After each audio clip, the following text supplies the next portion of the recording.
so sorry. We did everything we could, but he's passed away. I thought I was doing the right thing. I was taking my calcium supplements every morning to keep my bones strong. My doctor told me to. The media told me to. I didn't want frail bones as I got older. But I didn't know that I was making a fatal mistake. I wasn't strengthening my bones. I was calcifying my heart. New research shows that without a specific traffic cop nutrient, calcium doesn't know where to go. So it gets stuck in your arteries, turning them into stone. Today, I'm gonna show you the one vitamin missing from almost everyone's modern diet that takes that dangerous calcium out of your heart and puts it back into your bones, where it belongs. Welcome back to Health 101. What I just described is called the calcium paradox. It's the terrifying reality that you can have osteoporosis, weak bones, and severe atherosclerosis, hardened arteries at the exact same time. How is that possible? We've been told for decades that calcium is the hero of bone health. Drink your milk, take your massive calcium citrate pills. Here's the problem. When you take a concentrated calcium supplement, you flood your bloodstream with raw building material. Think of your body like a construction site. Calcium are the bricks. You need bricks to build the foundation, which is your skeleton. But if there is no foreman on site to direct those bricks, the delivery trucks just dump them on the highway. They pile up, they harden, and suddenly traffic, your blood flow can't get through. That chalky buildup in your arteries, a huge percentage of that is calcium. When your arteries turn to stone, your blood pressure skyrockets because the pipes can't flex, and your risk of a heart attack explodes. So if you are taking just calcium, you aren't helping your bones. You're just giving your arteries a layer of cement. Now, before I tell you the solution, we have to talk about how you know if this is happening to you right now. Because the scary part about calcification is that it is silent. You don't feel your arteries hardening. You don't feel the plaque accumulating until it's too late. There is a specific medical test that measures this, and surprisingly, most general doctors don't order it unless you ask. It's called a CAC score, a coronary artery calcium score. It's a CT scan that looks specifically for white, chalky deposits in your heart vessels. A score of 0 is perfect.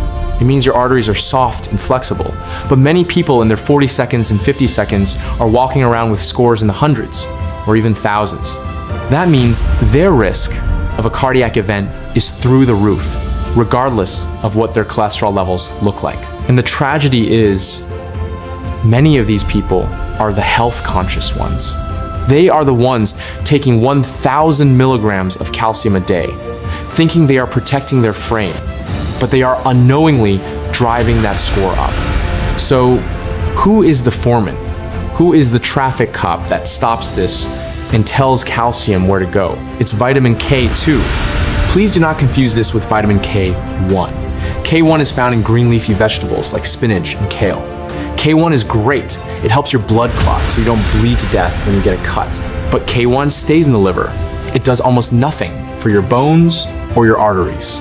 K2 is totally different. It bypasses the liver and goes into your bloodstream to do the heavy lifting. Here is the mechanism, and this is fascinating. Vitamin K2 activates two very special proteins in your body. The first is called osteocalcin. This is the protein that cements calcium into your bone. Without K2, osteocalcin remains inactive, and your bones stay soft and brittle. The second protein, and this is the one that saves your life, is called matrix Gla protein, or MGP. Think of MGP as a microscopic claw or a street sweeper. It travels through your arteries, grabs onto stray calcium deposits, and physically drags them out of your soft tissues and deposits them into your bone matrix. Without K2, those claws are inactive. They're asleep. The calcium runs wild. With K2, you turn the machine on. You clean the pipes and strengthen the frame simultaneously. So the obvious question is, why are we all so deficient in this? Why is this a modern epidemic? It comes down to a dietary mistake we made 50 years ago, the war on fat. Vitamin K2 is a fat-soluble vitamin. It is found in the fat of animals that eat grass. But what did we do? We told everyone to stop eating butter and start eating margarine. We told everyone to drink skim milk instead of whole milk. We started feeding our cows corn and soy instead of grass. When you remove the fat, you remove the K2. When you feed a cow corn, its stomach doesn't produce K2. So for the last few decades, we have been eating a diet that is high in calcium, but completely void of the traffic cop needed to manage it. We engineered this problem. Now, there is a catch. The Holy Trinity. You cannot talk about K2 without talking about its partners. Most people know about vitamin D3, but they forget the third leg of the stool, magnesium. Let's break down how these three work together, because getting this wrong is dangerous. First, vitamin D3. D3 is the gatekeeper. It helps your gut absorb calcium from your food and get it into your blood. If you take vitamin D, your calcium levels rise. Second is vitamin K2. As we discussed, K2 takes that calcium from the blood and puts it in the bone. D3 loads the gun. K2 pulls the trigger. This is crucial.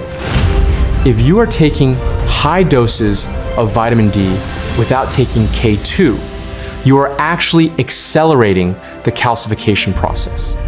You are absorbing massive amounts of calcium, but you have no traffic cop to direct it. You must take them together.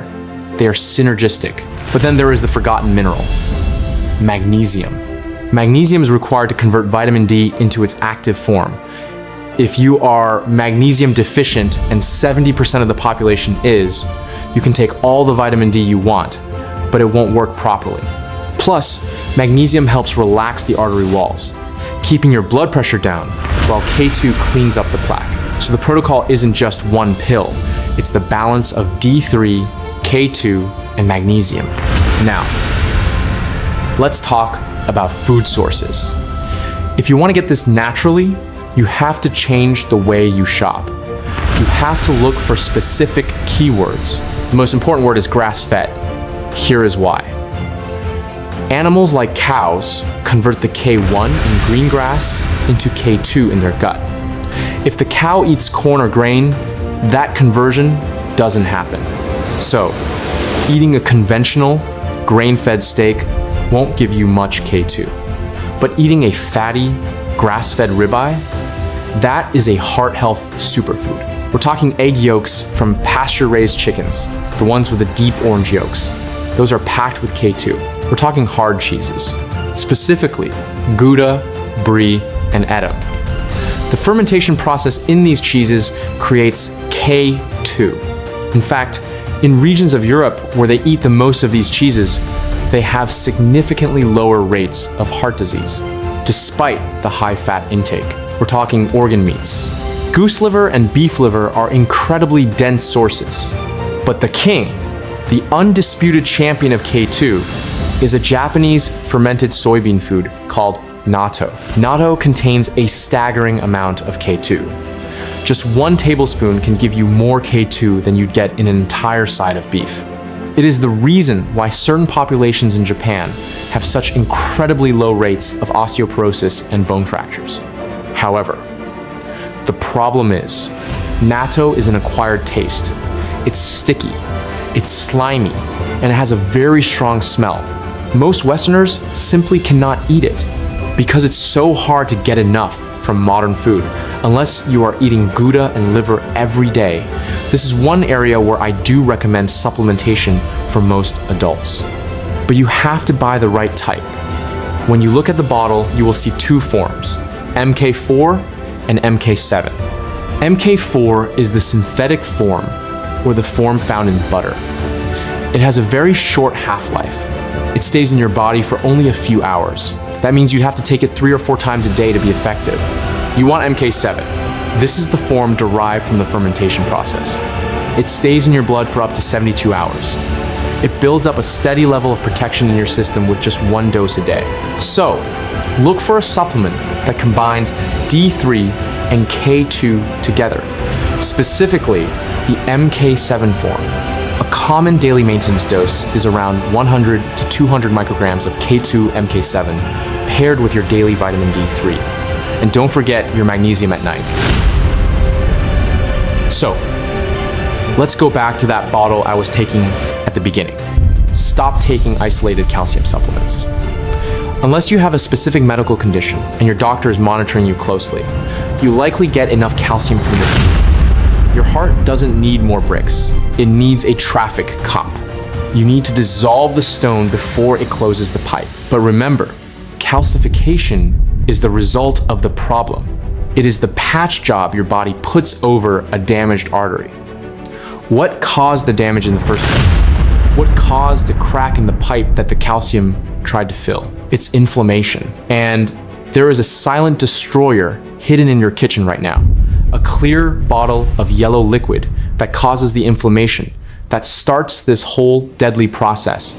You might think it's healthy, but it's basically industrial lubricant. Click right here to see the toxic bottle you need to throw out next to protect your heart. I'll see you over there.